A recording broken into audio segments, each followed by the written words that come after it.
ताज्या बातम्यांसाठी महान करेला सबस्क्राइब करा आणि बेल आयकॉनला क्लिक करा। शेळ फाटा येथे गोळीबार घटनेने परिसरात खळबळ।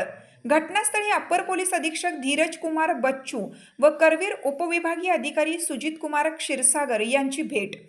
आज सायंकाळी 6:30च्या सुमारास शेळ फाटा येथील फेडरल बँकेसमोर गणेश अर्जुन शेलार वय वर्ष 42 राहणार संभापूर याने गोळीबार केल्याची घटना घडली आहे।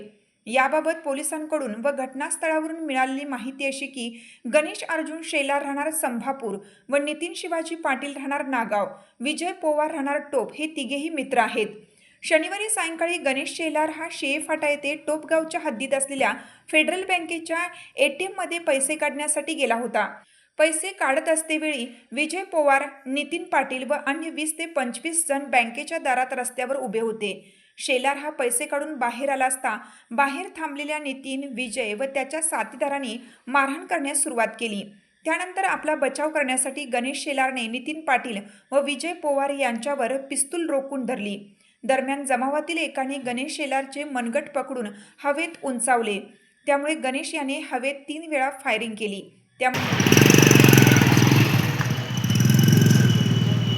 तो शेळ फाटा गावाची एक माणूस गणेश शेलार तो आज रोजी नितीन पाटील नावाच्या इसमावर 3 राऊंड्स फायर केलेले आहेत।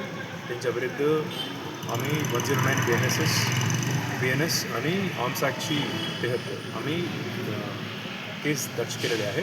आरोपी अटक आहे आणि सगळ्यांना आम्ही आवाहन करतो पोलीस प्रशासन जे लायसन्स वेपन होल्डर्स आहे तो विनाकारण असा कोणाची विरुद्ध फायरिंग करण्याची नाही, तो बेकायदेशीर आहे।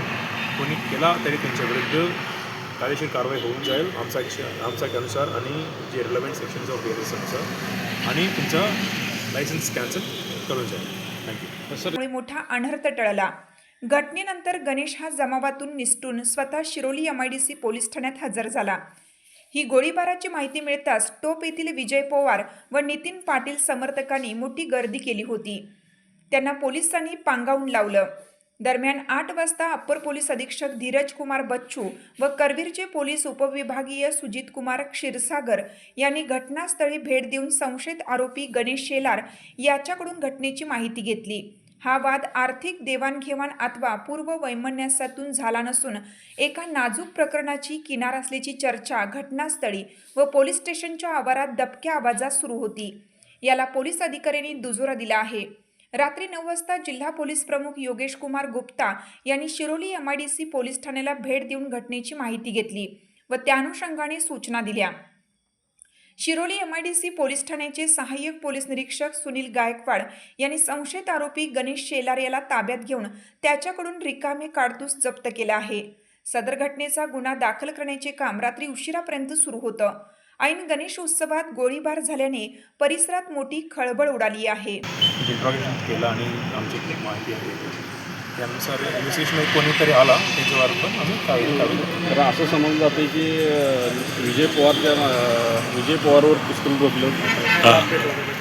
आत्तापर्यंत प्राथमिक माहितीनुसार तो एममध्ये फायर केला आहे, कोणाची एम नाही केला।